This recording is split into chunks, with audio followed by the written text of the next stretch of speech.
Hello everybody, thank you so much for clicking on this video. My name is Sonali Sharma and recently I have cleared RRB PO, RRB clerk, Panchayat secretary exam and many more state exams. Thank you so much first of all आपके इतने ज़्यादा support के लिए, आपके इतने ज़्यादा प्यार के लिए। तो आज इस वीडियो में आज हम डिस्कस करने वाले हैं कि बेसिकली मैंने रीजनिंग के लिए क्या क्या तैयारी की। ओवरऑल रीजनिंग जो है बैंकिंग एग्ज़ाम्स में उसका कितना इम्पॉर्टेंट रोल है और उसको आप कैसे टैकल कर सकते हैं।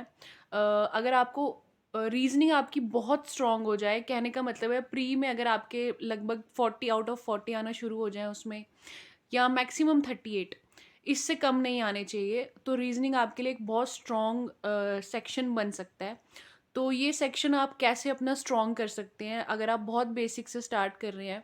तो आज की इस वीडियो में मैं आपको बताना चाहती हूँ कि आप कैसे बेसिक से स्टार्ट कर सकते हैं, और मेन फोकस ये रहेगा कि पेपर सॉल्विंग कैसे करनी होती है। चाहे वो आरआरबी की बात है, चाहे वो बाकी आईबीपीएस या एसबीआई पीओ या क्लर्क की बात है, सभी एग्ज़ाम्स में रीजनिंग का बहुत ही इम्पोर्टेंट रोल है। तो लेट्स स्टार्ट द वीडियो। सबसे पहले मैं आपको बताना चाहती हूँ कि आरआरबी का जो एग्ज़ाम है उसमें 80 मार्क्स के प्रीलिम्स होता है, जिसमें आपका 40 मार्क्स का। तो आरआरबी के एग्ज़ाम्स में रीजनिंग का सेक्शन जो है ये 40 मार्क्स का आता है, और मैथ्स का सेक्शन जो है वो भी 40 मार्क्स का आता है, और टोटल जो वेटेज होती है वो 80 मार्क्स की होती है। जिसमें आपको टोटल टाइम मिलता है 45 मिनट्स, जिसमें आपको ये दोनों सेक्शन कंप्लीट करने होते हैं। तो आरआरबी पीओ की बात कर लीजिए या आरआरबी क्लर्क की बात कर लीजिए, दोनों में रीजनिंग और मैथ्स जो है वो आपका बहुत ही अच्छा स्ट्रॉन्ग होना चाहिए, तभी आपका प्री निकलेगा, क्योंकि इसमें इंग्लिश नहीं है। बाकी आईबीपीएस एग्ज़ाम्स की बात कर लो या एसबीआई के एग्ज़ाम की बात कर लो, उसमें आपको इंग्लिश भी मिल जाती है। तो इंग्लिश बाकी एग्ज़ाम में आपको 30 मार्क्स की मिल जाएगी, और वो टोटल एग्ज़ाम होता है। यानी कि बाकी आईबीपीएस पीओ क्लर्क या एसबीआई पीओ क्लर्क में आपको 3 सेक्शन मिलते हैं। फर्स्ट सेक्शन होता है रीजनिंग का 35 मार्क्स का, सेकंड सेक्शन होता है मैथ्स का, वो भी 35 मार्क्स का, और थर्ड होता है इंग्लिश जो आपको मिल जाएगा 30 मार्क्स का। तो ये थी ओवरऑल वेटेज आईबीपीएस एसबीआई और आरआरबीज़ की। नेट में आप बोल सकते हैं कि आरआरबीज़ में रीजनिंग स्ट्रॉन्ग आपकी बहुत ज़्यादा चाहिए। आपके 35 प्लस तो इन एनी केस आने चाहिए, चाहे आप जनरल कैटेगरी के हैं, चाहे आप किसी भी कैटेगरी के हैं, 35 प्लस तो आपको चाहिए ही चाहिए सेफ स्कोर पाने के लिए। तो लेट स्टार्ट। अभी हम स्टार्ट करते हैं कि रीजनिंग में क्या क्या सिलेबस है, क्या क्या टॉपिक्स होते हैं, कौन से ऐसे टॉपिक्स हैं जिनको हम इजी मान सकते हैं या वो ज़्यादा स्कोर गिविंग होते हैं।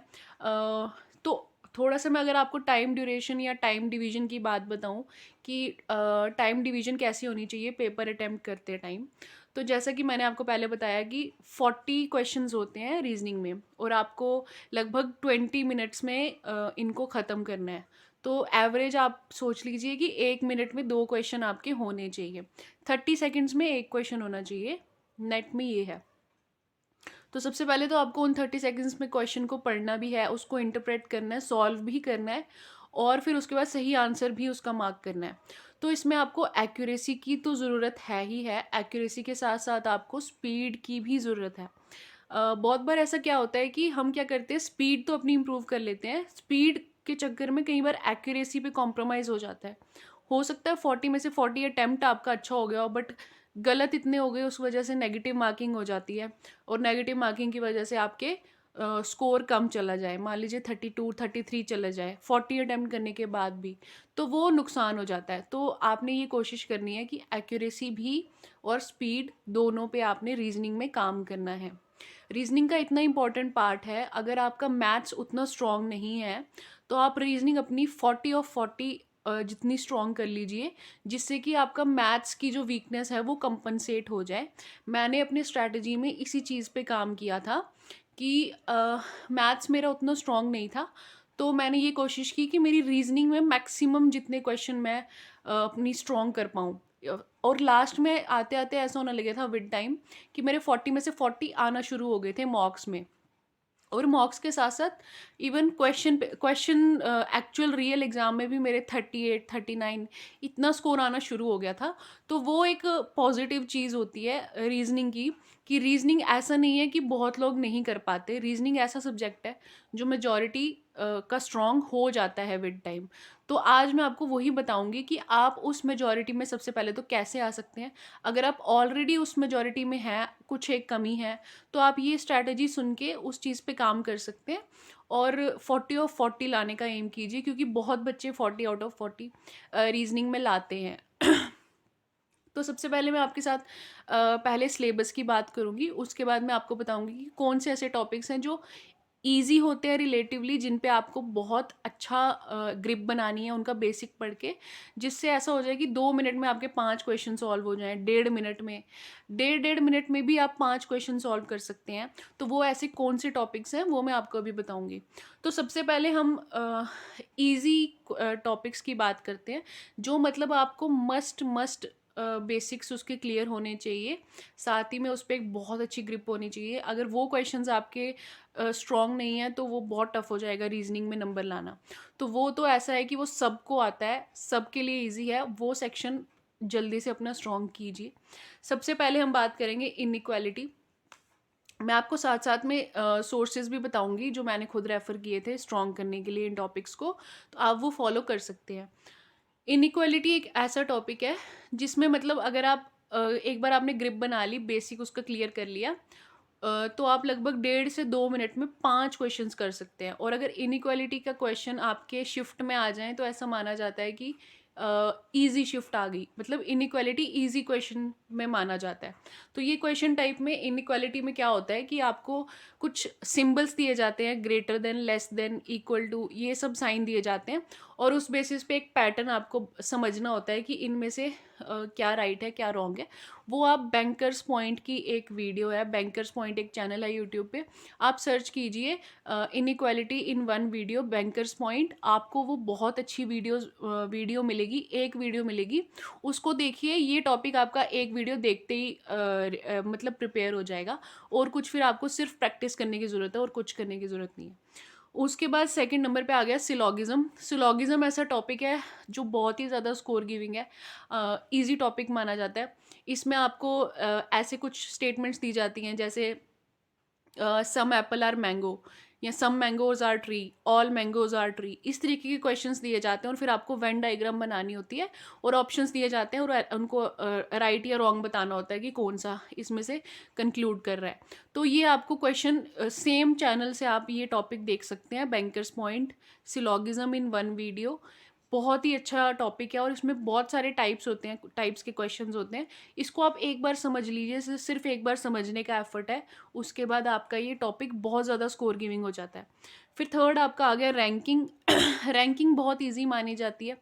रैंकिंग का एक क्वेश्चन आता ही आता है, अगर कोई इजी शिफ्ट है तो उसमें एक क्वेश्चन आ जाता है, कंपलसरी नहीं है, बट अगर आ जाए तो इजी माना जाता है। उसके बाद फोर्थ आ गया आपकी सीरीज़ आती हैं। फिर आपका ब्लड रिलेशन आता है। ब्लड रिलेशन के क्वेश्चंस में आपको ऐसे स्टेटमेंट्स दी जाती हैं कि अगर वो कोई आंटी के दादा के मामा की बेटी का कुछ भी समथिंग, वो उस व्यक्ति का क्या लगा। तो वो चीज़ें आपको कुछ एक दो डायग्राम आपको सीखनी पड़ेंगी बनाना, क्योंकि वो लॉन्ग चेन होती है, वो आप सोच नहीं सकते, तो आपको उसके लिए थोड़ी सी प्रैक्टिस, एक बेसिक स्ट्रक्चर क्रिएट करना आना चाहिए। वो भी आप सेम बैंकर्स पॉइंट आप सर्च कीजिए, आपको बहुत अच्छी वीडियो मिल जाएंगी। ब्लड रिलेशन को बहुत इजी माना जाता है, लेकिन उसमें कभी कभार थोड़ा सा टाइम लग सकता है, इसलिए क्लैरिटी की बहुत ज़रूरत होती है। अगर आपने ज़्यादा प्रैक्टिस की होगी तो पेपर के टाइम पे आप कंफ्यूज नहीं होंगे वो स्ट्रक्चर बनाने के टाइम। उसके बाद आपके डायरेक्शन सेंस के क्वेश्चंस आते हैं। डायरेक्शन सेंस के क्वेश्चंस में ये होता है कि आपको नॉर्थ साउथ ईस्ट वेस्ट की क्लैरिटी होनी चाहिए। फिर राइट लेफ्ट डायरेक्शन के अकॉर्डिंग पता होना चाहिए कि वो किस साइड आएगा, और उस हिसाब से वो आपको क्वेश्चन में बताया जाता है कि पहले वो नॉर्थ गया, फिर 50 मीटर साउथ गया, फिर 60 मीटर ईस्ट गया, ऐसे इस तरीके के क्वेश्चन होते हैं। और फिर वो डिस्टेंस पूछ लेगा कि फाइनल और इनिशियल पॉइंट में क्या डिस्टेंस है, या दो पॉइंट्स के बीच में क्या डिस्टेंस है। तो पाइथागोरस थ्योरम भी कई बार लगती है। तो ये क्वेश्चन भी एक ही टाइप का पैटर्न होता है इसमें, ये एक बार प्रैक्टिस कर लीजिए, सेम चैनल से आप देख सकते हैं। उसके बाद सिर्फ आपको प्रैक्टिस क्वेश्चंस करने की ज़रूरत पड़ेगी और कुछ ज़रूरत नहीं पड़ेगी। और उसके बाद आगे आपके स्टेटमेंट एंड कंक्लूजन्स वाले क्वेश्चंस। स्टेटमेंट कंक्लूजन आपका सिलोगिज्म टाइप के क्वेश्चंस होते हैं, उसमें आपको ओवरऑल यही सेम तरीके के पैटर्न के क्वेश्चंस होते हैं। तो ये सब अभी तक हमने देखे कि स्कोरिंग टॉपिक्स कौन से होते हैं जो मतलब मस्ट आपको आने ही चाहिए। सबसे पहले इनको स्ट्रॉन्ग कर लीजिए, क्योंकि ये ऐसे क्वेश्चंस हैं जो सबको आते होंगे। तो आपको पहले तो उस कैटेगरी में जाना है कि अगर सबको इजी लग रहा है तो आपको भी इजी लगने चाहिए, ये वैसे क्वेश्चंस हैं। फिर उसके बाद नेक्स्ट हम जाएंगे कि जो थोड़े से टफ़ क्वेश्चंस होते हैं, थोड़े से लेंथी होते हैं, जिसमें ज़्यादा प्रैक्टिस चाहिए आपको, जिसमें पैटर्न्स बहुत सारे प्रैक्टिस करने चाहिए आपको। अलग अलग वैरायटी के क्वेश्चंस होते हैं, कुछ भी न्यू क्रिएट हो सकता है पेपर के टाइम पे, तो वो थोड़ा सा टाइम टेकिंग होते हैं। उसमें आपको 2 से ढाई मिनट लग सकता है, 2.5 से 3 मिनट भी लग सकता है। तो 3 मिनट वाले क्वेश्चंस ऐसे हैं जो जिनमें आपको ज़्यादा प्रैक्टिस चाहिए। अभी हम उनकी बात करेंगे। तो सबसे पहले आ गया जैसे कोडिंग डिकोडिंग। कोडिंग डिकोडिंग ऐसे क्वेश्चन है जो बड़ा रेयरली आता है, बट अगर एक क्वेश्चन आपकी शिफ्ट में अगर आ जाता है तो कोडिंग डिकोडिंग आपको सीखनी पड़ेगी। वो भी पजल टाइप के क्वेश्चन में माना जाता है, बट कोडिंग डिकोडिंग का अलग से आपको कंप्लीट वीडियोस यूट्यूब पे आप सर्च कीजिए, बहुत सारे चैनल्स ने बताई होती हैं। तो जिधर से जहाँ जितना बेसिक मिले उतना देख लीजिए, उसको कोई एक सोर्स पे मत स्टिक रहिए। जिस भी चैनल ने कंप्लीट वीडियो बताया है कोडिंग डिकोडिंग पे, वो आप चैप्टर्स देख लीजिए। आप अड्डा को रेफ़र कर सकते हैं, बैंकर पॉइंट को रेफ़र कर सकते हैं, या अंकुश लांबा सर की वीडियोस रेफ़र कर सकते हैं।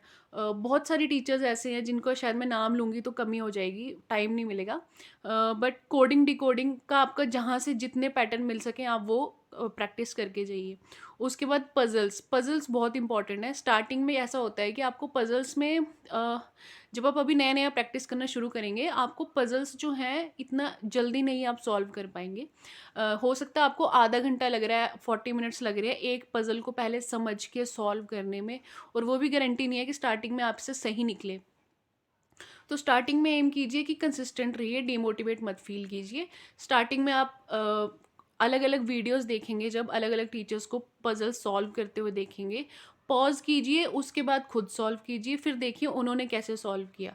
इससे क्या होता है, आपको ना अप्रोच सीखनी होती है। कोई भी टीचर उस क्वेश्चन को सॉल्व करने में कैसी अप्रोच लगा रहा है जिससे उसको टाइम कम लग रहा है, तो वो अप्रोच आपने सीखनी है, वो ज़्यादा ज़रूरी है। क्योंकि विद टाइम ऐसा होता है कि क्वेश्चन के पैटर्न सेम है, फिर आपको गिन के 8-10 पैटर्न ही है पजल्स में, बट आपके दिमाग में बैठ जाएगा। फिर उन 8-10 पैटर्न्स में से कोई भी क्वेश्चन आ जाए, आप इजीली टैकल कर लेंगे।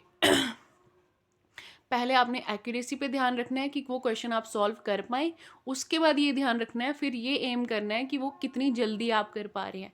कोशिश करें कि 3 से 3.5 मिनट के बीच में आपकी पज़ल एक बन जानी चाहिए। उतना टाइम आपको चाहिए होता है, मतलब उससे ज़्यादा टाइम नहीं लगना चाहिए। जिस दिन आपकी पज़ल्स 3 साढ़े 3 मिनट में बनना शुरू हो गई हैं, तो आप प्री के लिए बहुत ज़्यादा अच्छा प्रिपेयर कर रहे हैं, आप ये समझ लीजिए। उसके बाद सिटिंग अरेंजमेंट्स आ गई। Sitting arrangement puzzle